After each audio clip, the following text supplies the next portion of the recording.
ओम नमः शिवाय। ओम सूर्याय नमः। आज रविवार के दिन आप सुनिए रविवार व्रत कथा। प्राचीन काल में एक राजा था और एक रानी थी। उनके पास घोड़े, दासियां, दास, धन दौलत सब कुछ था। उनके पास संतान नहीं थी। इसी कारण वे दोनों राजा रानी बहुत दुखी रहते थे। संतान प्राप्ति के लिए उन्होंने हर तरह के दान, धर्म, धार्मिक अनुष्ठान, जप, मंत्र, पूजा पाठ आदि सब किया, लेकिन इससे उनका कोई फायदा नहीं हुआ। तब राजा और रानी वृद्ध होने लगे तो दोनों को बहुत ही चिंता हो गई। वे दोनों सोच में पड़ गए, अब हमारे इतने बड़े राज्य का क्या होगा? कौन बनेगा इस राज्य का वारिस? कौन लेगा प्रजा की जिम्मेदारी? राजा और रानी दिन रात इसी चिंता में घुटने लगे। उन्हें खाने और पीने की भी सुध नहीं रहती थी। एक सुबह राजा के दरबार में एक साधु आता है तो दासी रानी को सूचित करती है। तब वह दासी से कहती है, यह मेरा अंतिम धर्म दान है।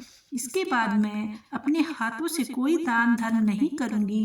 रानी चावल भरा छाछ हाथ में लेकर बाहर आती है और साधु की झोली में भिक्षा डालने आगे बढ़ती है। उसी समय साधु की दृष्टि उस रानी के उदास चेहरे पर पड़ती है। तब साधु पूछता है, रानी आपको क्या हुआ है? आप इतनी उदास क्यों हो? तब रानी साधु को सारी हकीकत बताती है और सिसक कर रोने लगती है। उस पर वह साधु कुछ पल गंभीर हो जाता है और कहता है कि चिंता मत करो रानी साहिबा, आपकी संतान की इच्छा पूरी हो जाएगी। आपकी कोख से एक सुंदर पुत्र का जन्म होगा। मात्र 14 साल तक ही वह आप लोगों के साथ रहेगा। इसके आगे वह जीवित नहीं रह पाएगा। इससे बढ़कर आपको कुछ देना मेरे लिए संभव नहीं है।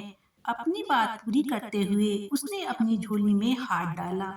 झोली में हाथ डालकर थोड़ी सी भूत निकालकर उसने रानी को दे दी और कहा, आप और महाराज दोनों इसे बांटकर ग्रहण कर लेना। तुम्हें जल्द ही पुत्र की प्राप्ति होगी। इतना कहकर साधु वहाँ से चला गया। रानी सोचने लगी, 14 साल ही सही, इतने समय के लिए हमें पुत्र तो मिलेगा, यही काफी है। 14 साल तक मैं उसे जी जान से बड़ा करूंगी, उसे ढेर सारा प्यार और दुलार करूंगी, उसकी सारी इच्छाएं पूरी करूंगी। उस रात जब राजा अपना सारा कामकाज खत्म करके रानी के महल में गए तो रानी ने राजा को सारी बात बता दी कि साधु महाराज ने यह भूत हम दोनों को ग्रहण करने के लिए दी है। राजा बोले, इतना दान और धर्म किया, जप और तप किया, उसका कोई फल नहीं मिला। अब इस भूत से हमें क्या संतान प्राप्त होगी? उस पर रानी बोली, जब इतना सब कुछ कर लिया तो अब यह भी सही। राजा को अब किसी बात पर विश्वास नहीं था, पर रानी को दुख ना पहुँचे इसलिए वह राजी हो गया। अगले दिन राजा रानी नहा धोकर भगवान के नाम का स्मरण करते हैं और अपने पुरखों को स्मरण करते हैं और उस साधु महाराज का नाम स्मरण करके वह भूत बांटकर दोनों खाते हैं। इसके बाद दोनों निश्चिंत होकर सो जाते हैं। कुछ दिन गुजर जाने के बाद साधु के कहे अनुसार रानी गर्भवती हो जाती है। अब राजा और रानी बहुत ही प्रसन्नचित्त रहने लगते हैं। 9 महीने बाद रानी ने एक बहुत ही सुंदर पुत्र को जन्म दिया। राजा ने बड़ी धूमधाम से पुत्र का नामकरण किया। सारे राज्य में 8 दिन तक अंश तर्पण रखा, उत्सव मनाया और पुत्र की कुंडली देखने के लिए राज्य के सबसे विद्वान पंडित जी को बुलाया गया। कुंडली देखकर पंडित जी बड़े चिंतित हो गए। कहने लगे, महाराज, हमारा राजपुत्र सिर्फ 14 साल तक हमारे पास रहेगा। राजा और रानी को साधु की बात याद थी। दोनों चुप रह जाते हैं। इसके बाद राजा और रानी बड़े प्यार से पुत्र की परवरिश करते हैं, उसकी हर ख्वाहिश पूरी करते हैं। राजपुत्र दिन प्रतिदिन बड़ा होता है। जब वह 7 साल का हो जाता है तो अच्छे गुरुओं से पढ़ाई लिखाई, घुड़सवारी आदि 12 विद्याओं का शिक्षण दिलाते हैं। जब वह शास्त्र विद्या में पारंगत हो जाता है और 12 साल की उम्र में एक अच्छी सी राजकन्या खोजकर उसकी शादी करा देते हैं। धीरे धीरे 2 साल भी बीत जाते हैं। बेटा 14वें साल में लग जाता है। एक दिन राजपुत्र राजा से बोलता है, पिताजी, मैं अपना सारा राज्य घूम कर देखना चाहता हूँ। आज तक मैंने सिर्फ इस रजवाड़े के अतिरिक्त कुछ नहीं देखा है। बेटे की बात सुनकर राजा चिंतित हो जाते हैं, क्योंकि पुत्र को 14वां साल शुरू हुआ ही था और अब कोई अनहोनी होने का वक्त नजदीक आ पहुंचा था। लेकिन राजा यह सब बातें पुत्र को नहीं बता सकता था। राजा अपने चेहरे पर खुशी लाकर बेटे से कहता है कि हाँ हाँ जरूर जाओ बेटा, तुम्हें अपना सारा राज्य घूम कर देखना चाहिए। कहाँ क्या है यह सब जानना चाहिए। कल मेरे बाद तुम्हें ही तो राजा बनना है। मात्र एक बात ध्यान रखना, तुम कहाँ जा रहे हो, क्या कर रहे हो, यह बात अपनी पत्नी को नहीं बताना। पुत्र कहता है ठीक है पिताजी, आपने जो कहा है मैं वैसा ही करूँगा। राजपुत्र दिन भर अपनी पत्नी के साथ रहता, खुशियाँ मनाता और रात को 12 बजे उठकर बाहर चला जाता, फिर सुबह होने से पहले वापस अपने महल में आकर सो जाता। ऐसा बहुत दिनों तक चलता रहा और पुत्र को 14वां साल खत्म होने में कुछ ही दिन बाकी रहे थे।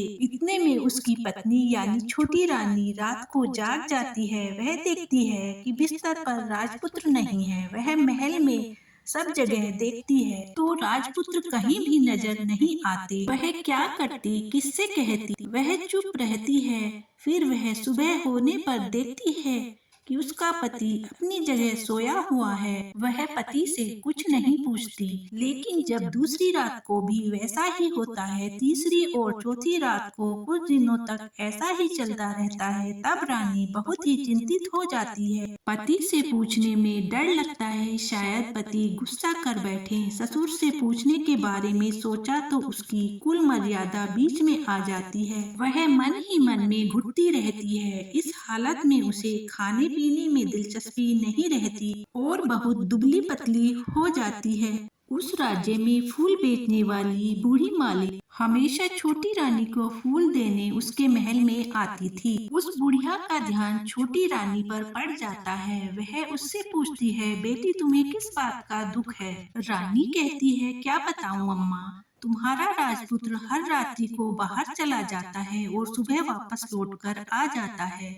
वह कहाँ जाता है, क्या करता है, यह सोच करके मैं अन्न जल ग्रहण नहीं कर पाती हूँ। बुढ़िया यह सब सुनकर एक उपाय बताती है कि बेटा ऐसा करना, आज रात तुम सोना मत, उसके पीछे जाकर देखना कि वह कहाँ जाता है, क्या करता है। छोटी रानी बोली, अगर मुझे नींद आ गई तो क्या। बुढ़िया बोली, तुम्हें नींद न आए इसके लिए एक काम करना, अपने बाएं हाथ की उंगली में एक जख्म कर लेना, उस पर थोड़ी सी मिर्च छिड़कना, उससे तुम्हें बहुत जलन होगी और उस पीड़ा से तुम्हें रात भर नींद नहीं आएगी। रानी बुढ़िया के कहे अनुसार वैसा ही करती है।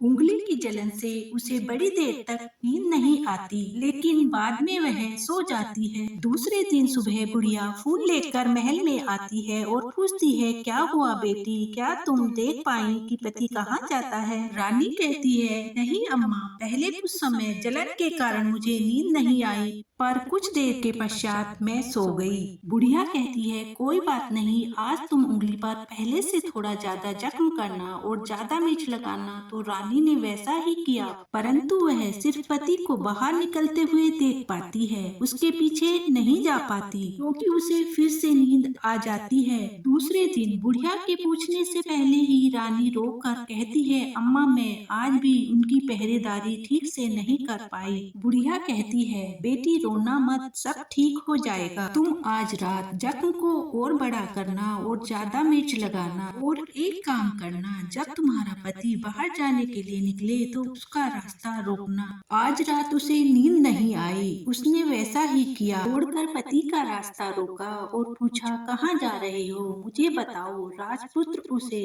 समझाने की बहुत कोशिश करता है, देखो अगर मैंने तुम्हें यह बात बता दी तो मैं दोबारा नहीं मिल पाऊंगा। रानी कहती है, कोई बात नहीं, ना मिल पाओ, लेकिन आप रात में कहाँ जाते हो यह मुझे बता दो। राजपुत्र निरुपाय हो जाता है। पत्नी की जिद के आगे उसकी एक नहीं चल पाती। ठीक उसी समय उसका 14वां साल खत्म हो जाता है। 15वां साल लगने वाला होता है। जो होता है वह हो जाने दो, यह सोचकर और कुछ चावल मंत्रों के सिद्ध करके पत्नी को देकर कहता है कि तुम इन चावल की दानों को हाथ की मुट्ठी में पकड़ना। पहले दाएं हाथ में पकड़े चावल मेरे ऊपर फेंकना। मैं कौन हूँ तुम्हें पता चल जाएगा। बाद में बाएं हाथ के चावल मेरे ऊपर फेंकना। जैसा था तुम्हें मिल जाऊंगा। लेकिन यदि तुम बाएं हाथ के चावल मेरे ऊपर फेंकना भूल गई तो मैं तुम्हें कभी नहीं मिल पाऊंगा। रानी ने कहा, नहीं भूलूंगी। रानी बड़े आत्मविश्वास के साथ यह कहकर दाएं हाथ में पकड़े चावल पति के ऊपर फेंक देती है तो राजपुत्र एकदम एक विशाल घोड़ा बन जाता है और तेजी से दौड़ने लगता है। रानी उस घोड़े को भौचक्की होकर देखने लगती है और बाएं हाथ के चावल फेंकने की जो बात कही थी उसको भूल जाती है और उसकी आंखों के सामने घोड़ा महल से बाहर निकल जाता है और वापस नहीं आता। रानी को बहुत पछतावा होता है। वह स्वयं को कोसने लगती है पर उसका कोई फायदा होने वाला नहीं था। सुबह जब महाराज को यह बात पता चली तो वह बहुत दुखी हुए और बिस्तर पकड़ लिए। एक दिन उनका बेटा आएगा इंतजार करने लगे। इस तरह 6 महीने बीत जाते हैं लेकिन राजपुत्र का कोई अता पता नहीं चलता है। रानी प्रण लेती है कि कुछ भी करके पति को ढूंढकर घर वापस लाएगी। एक दिन वह सुबह उठकर अपने ससुर के पास जाती है और कहती है कि मैं अपने स्वामी को ढूंढने जा रही हूँ। महाराज बहू को अनुमति देकर कहने लगे, बेटी तुम्हें जो चाहे वह करो, जहाँ जाना है वहाँ जाओ, लेकिन हमारे बेटे को वापस लेकर आओ। अब रानी अपना शाही वेश बदलकर एक सेठानी बन जाती है और अपने साथ कुछ दासी, नौकर और कुछ सामान लेकर राज्य की सीमा पर जाती है और वहाँ पर यात्रियों के लिए मुफ्त खाना खाने के लिए एक भोजनालय खोल देती है। मुफ्त खाने के बदले वह यात्रियों से एक शर्त रखती है कि अगर वह कुछ अजीब चीज देखते हैं तो उसे आकर बताना पड़ेगा। यात्री खाना खाकर जाते और अजीब चीजों के बारे में उसे बताने लगे। काफी समय व्यतीत होने पर भी रानी को जो बात चाहिए थी वह नहीं मिली थी। महल में फूल देने वाली मालिन बुढ़िया के एक बेटा, बहू और एक पोता था। बेटा और बहू सुबह काम पर निकल जाते थे। बुढ़िया दिन भर पोते को संभालती थी। बुढ़िया मालिन को पान खाने की आदत थी। पान लगाने के लिए चूना चाहिए था। चूना तैयार करने के लिए वह सीपियाँ ले आई। इन सीपियों को भूनने के लिए गोबर के कंडे चाहिए थे। कंडे इकट्ठा करने के लिए वह बांस की टोकरी लेकर चरवाहे के मैदान में गई। वहाँ बहुत सारे कंडे थे। उन्हें जमा करते करते उसे घर आने में अंधेरा हो गया। शाम को जब बेटा बहू घर पहुँचे तो उन्होंने देखा बच्चा घर पर अकेला है और रो रहा है। वे दोनों गुस्से में लाल पीले हो गए। इतने में बुढ़िया आ पहुँची। बेटे ने पूछा, पोते को घर अकेला छोड़कर कहाँ गई थी? बुढ़िया बताने लगी कि मैं गोबर के कंडे इकट्ठे करने गई थी। इस पर बेटा बोला, दोबारा बच्चे को अकेला छोड़कर यदि कहीं गई तो मैं तुम्हें पीटूंगा। बुढ़िया कहने लगी, नहीं बेटा, फिर कभी ऐसा नहीं करूंगी। लेकिन दूसरे ही दिन बुढ़िया यह बात भूल गई और फिर चरवाहे के मैदान पर कंडे इकट्ठा करने चली गई। शाम को जब बेटा और बहू काम से वापस लौटे तो देखा कि बच्चा घर पर अकेला है और रो रहा है। अब उसके बेटे की सहनशीलता खत्म होने लगी और बुढ़िया के वापस आने पर उसे घर से निकाल दिया। बुढ़िया रात भर घर के बाहर अंधेरे में बैठी रही और सुबह होते ही हाथ में टोकरी लेकर कंडे इकट्ठा करने के लिए निकल गई। उस दिन उस पर कंडे इकट्ठा करने का मानो पागलपन सवार हो गया था। कंडे इकट्ठा करते करते कब अंधेरा हो गया उसे पता ही नहीं चला। जब उसे ध्यान आया तो गांव का रास्ता भी ठीक तरह से दिखाई नहीं दे रहा था। वह अंधेरे में आंखें फाड़ फाड़ कर देखती हुई किसी तरह आगे निकल पड़ी। तभी उसने देखा एक कपिला गाय छन छन की आवाज करती गले की घंटी बजाते हुए मैदान पर आ गई। उसे देखकर बुढ़िया सोचने लगी कि इस गाय के पीछे पीछे जाऊंगी तो गांव तक पहुंच जाऊंगी। बुढ़िया गाय के पीछे पीछे चलने लगी। वह गाय उस मैदान से लेकर एक एक करके 6 मैदान पार करती है। आखिर में वह 7वें मैदान पर पहुंचती है तो क्या होता है कि उस मैदान पर एक बड़ा सा पत्थर है। गाय जाकर उस पत्थर को अपने सींग मारती है। जब गाय ने सींग मारा तो वह पत्थर दूर हट गया और पाताल के नीचे जाने की सीढ़ियां दिखाई देने लगी। तब वह गाय उन सीढ़ियों से नीचे जाने लगी। बुढ़िया यह सब देख रही थी और झट से जाके गाय की पूंछ को पकड़ लिया।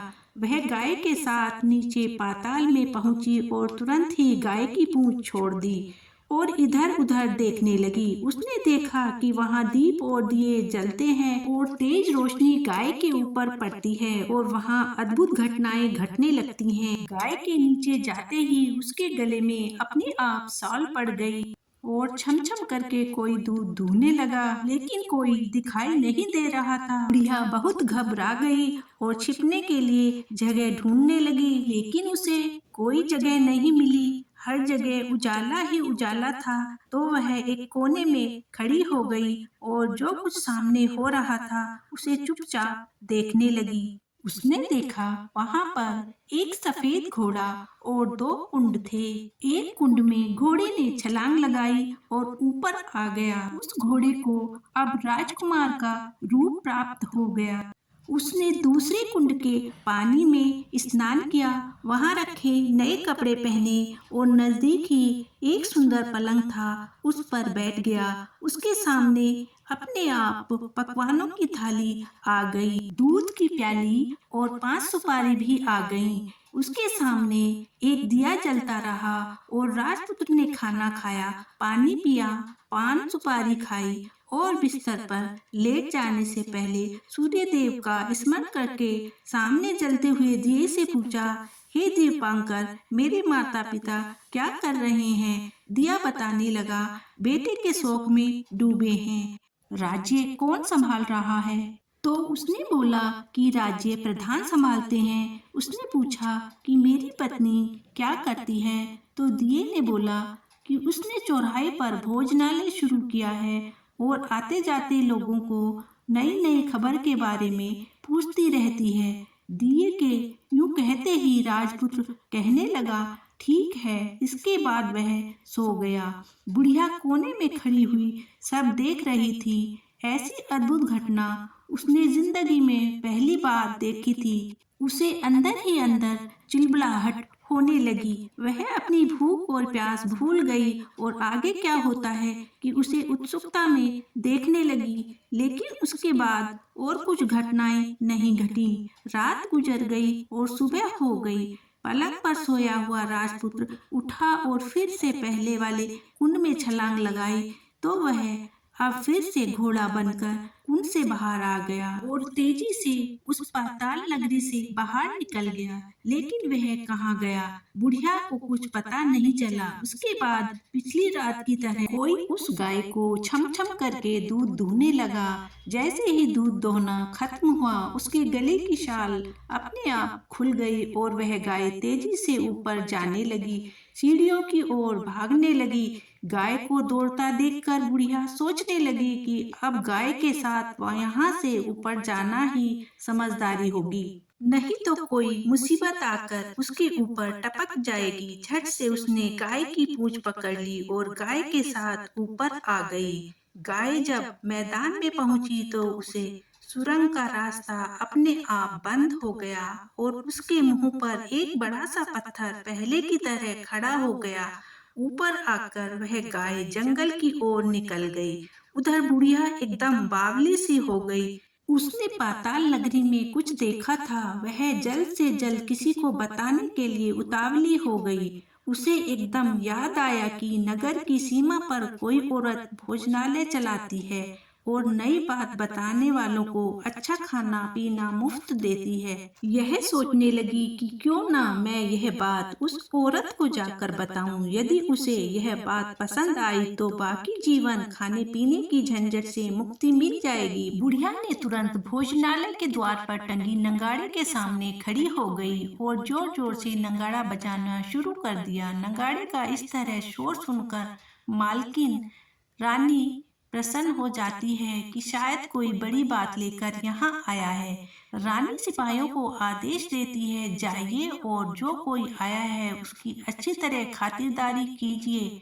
आदेश पाते ही सिपाही नीचे दौड़ गए तो देखा एक बुढ़िया नगाड़ा बजा रही थी। उन्होंने पूछा, क्यों क्या हुआ? बुढ़िया बोली, यहाँ खाना मिलता है, मैं इसलिए यहाँ आई हूँ। सिपाही बोले, खाना चाहिए, मिलेगा, पर तुम्हें कोई नई बात बतानी पड़ेगी। हाँ बताऊंगी, एक बात मालूम है मुझे। इस पर सिपाही उसे अंदर लेकर गए, उसका बहुत आदर सत्कार किया, थाली भरकर व्यंजन परोसे। बुढ़िया कुछ दिनों से भूखी थी, वह खाने पर टूट पड़ी। खाना खाने के बाद सिपाही ने उसे नई साड़ी पहनने को दी। उसके बाद उसे लेकर रानी के पास आए। बुढ़िया और रानी ने तुरंत एक दूसरे को पहचान लिया। तब रानी ने बुढ़िया से कहा कि अम्मा, अब बताओ तुमने क्या नई बात देखी है? कोई नई बात नहीं देखी है, बुढ़िया बोली। वह तो मेरे पास तुम्हें देने के लिए खाने के पैसे नहीं थे, इसलिए मैंने झूठ कहा और नगाड़ा बजाया। रानी ने कहा, अम्मा घबराना नहीं, मैं किसी से तुम्हारा नाम नहीं बताऊंगी। फिर भी बुढ़िया ने कहा कि मेरे पास कोई बात नहीं है।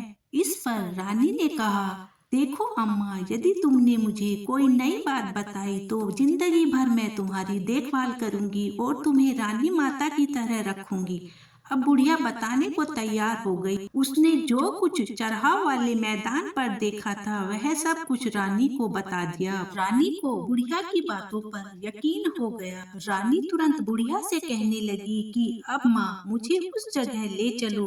तब बुढ़िया बोली, नहीं बेटी, वह पाताल राज्य है, सांप है, यदि किसी ने तुम्हें देख लिया तो तुम्हारी जान खतरे में पड़ सकती है। लेकिन रानी उसकी एक भी बात नहीं मानी, उसे उस जगह ले जाने के लिए हट करने लगी। आखिर में बुढ़िया ने उसका कहना मान लिया और कहने लगी, ठीक है, मैं तुम्हें वहाँ ले जा सकती हूँ, पर आज नहीं, कल वहाँ जाना है तो शाम को ही जाना होगा।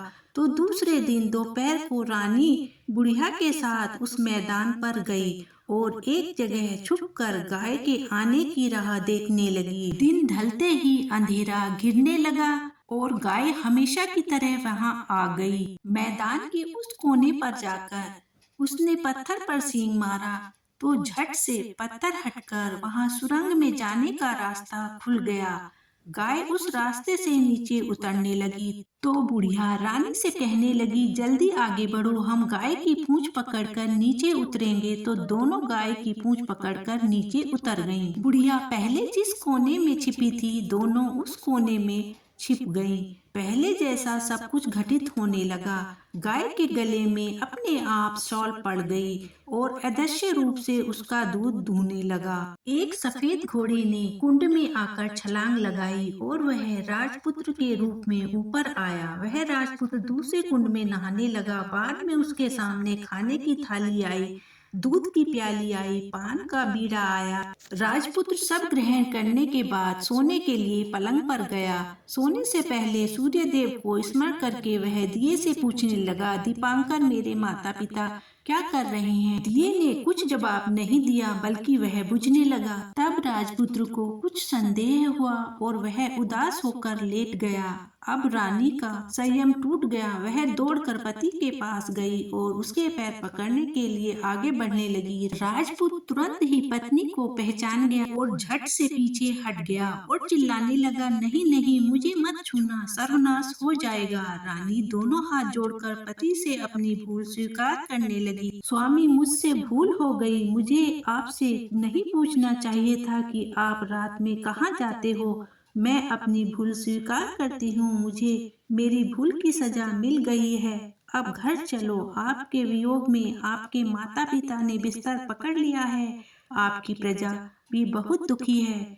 उस पर राजपुत्र कहने लगा, वही तो तुम एक बार गलती कर बैठी हो, अब दोबारा मत करना, नहीं तो जो अब मैं तुम्हें दिख रहा हूँ वह कभी नहीं दिखूंगा। रानी अब विलाप करने लगी और जोर जोर से जमीन पर सिर पटकने लगी। राजपुत्र के मन में उसके प्रति दया उत्पन्न हो गई। वह उससे कहने लगा, यदि तुम मुझे पाना चाहती हो तो तुम्हें एक काम करना पड़ेगा। काम करना कठिन है, लेकिन वह तुम्हें अकेले ही करना होगा। रानी ने कहा, कहो स्वामी, कितना भी कठिन काम हो मैं वह पूर्ण करूंगी। इस पर राजपुत्र ने उसे बताया, इस पाताल के ऊपर जाते ही तुम्हें एक घना जंगल नजर आएगा। ऐसे 6 जंगल पार करने के पश्चात तुम्हें एक 7वां जंगल मिलेगा। वह जंगल सबसे घना है। उस जंगल में बीचों बीच एक पीपल का पेड़ है।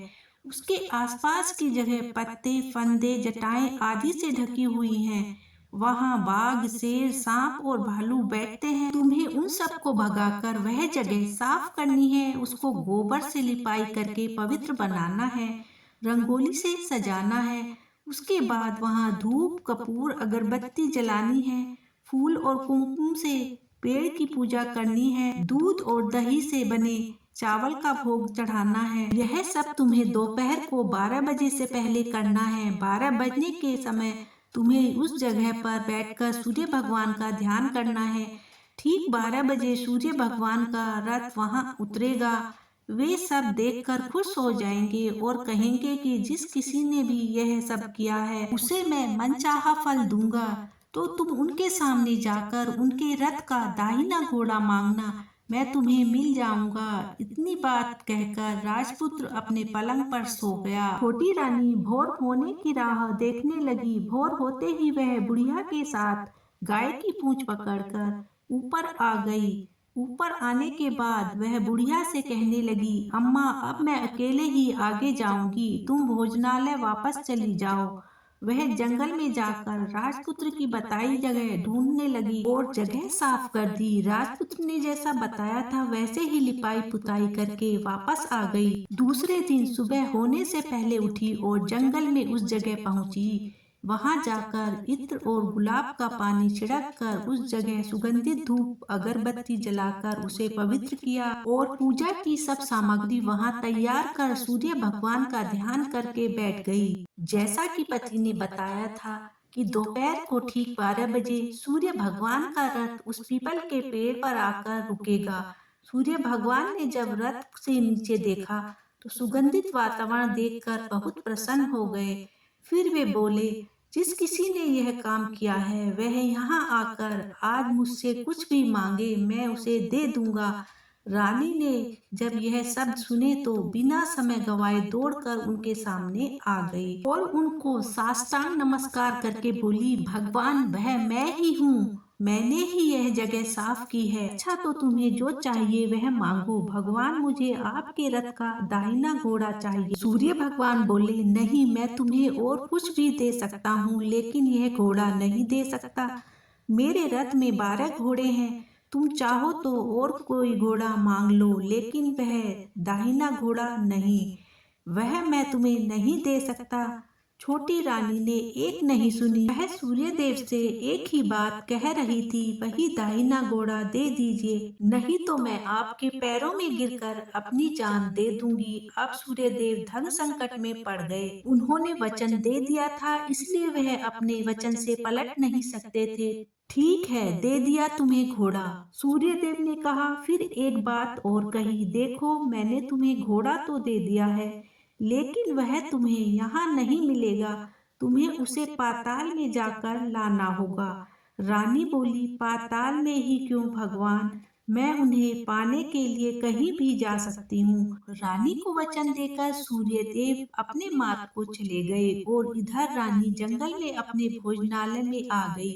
फिर वह बुढ़िया को लेकर उस मैदान पर आ गई। जल्दी ही शाम हो गई। शाम होते ही वहाँ वह गाय आ गई और उसने सींग मारकर सुरंग का पत्थर हटाया और नीचे उतरने लगी। रानी और बुढ़िया जल्दी जल्दी उसकी पूंछ पकड़कर नीचे उतर गए।